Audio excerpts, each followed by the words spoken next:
guys! Good morning! Ayan. Kumusta kayo? Kumusta ang araw natin ngayon? Ayan. Tatapos lang ng work to pauwi pa lang ako. Ayan, nasa parking pa. Ngayon lang nakapag-record uli, nakapag-video. Ano na ba ngayon? Araw na nakalipas. Ito nga pala si Mia-chan, yoroshiku. Ayan, from Japan Life.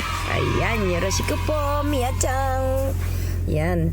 So ngayon, ikukwento ko lang ang ganap nung Saturday and Sunday. So hindi na ako nakapag-video ng maayos dahil usap ko yung kaibigan ko at ang tagal namin bago nagkita uli. So biglaan yun tumatawag sa akin. Ganun talaga yun. Minsan lang kami magkita at mag-usap. Pero naman, pag nagkita, sinusulit talaga. Kaya ito, panoorin nyo na lang ang aking video. So, mula Sabado ng mga madaling araw hanggang Linggo ng hapon.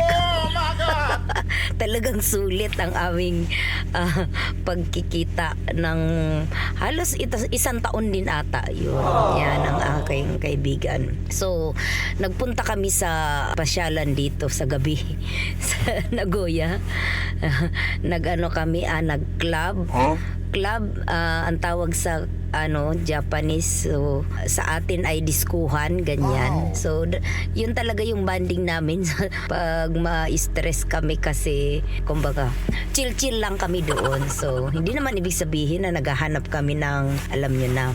Pero wala lang, pang aliw-aliw lang ba kasi nga, di ba, puro trabaho dito sa Japan, trabaho bahay. So, minsan, yung ganun lang, magsayaw-sayaw lang kami doon. So, dahil sa tagal din namin hindi nagkita at ang yung pinupuntahan naming club doon sarado na yung Japanese. Mas maganda kasi sa Japanese talaga kasi yung mga Japanese hindi sila bastos. Kumbaga, halimbawa ay gusto kang makilala o nagustuhan ka, hindi ka nila pipilitin pag alam nilang ayaw mo, ganun.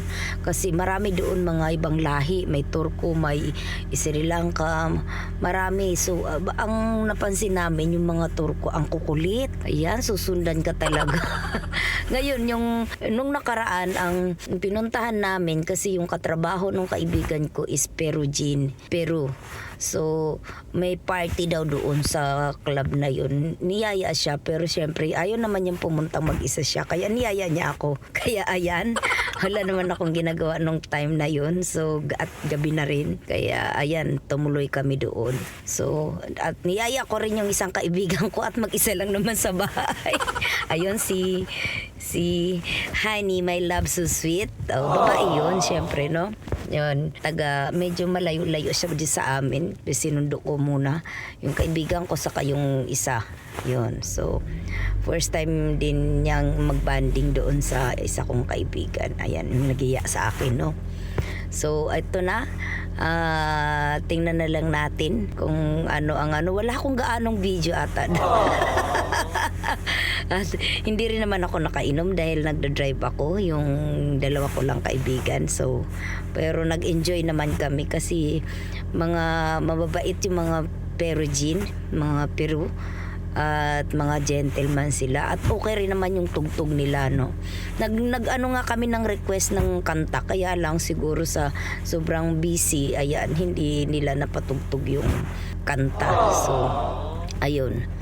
Yun lang guys, panoorin nyo na lang. Yan, goodbye.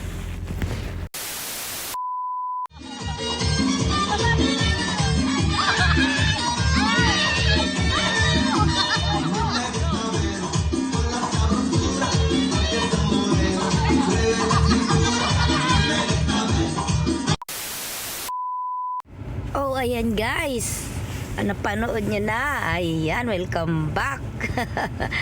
Ayan, at huwag po nating kalimutan mag-subscribe and share na din and click the notification bell para updated tayo sa ating next video. Ayan, maraming salamat po sa mga nanood at nagtapos ng aking video.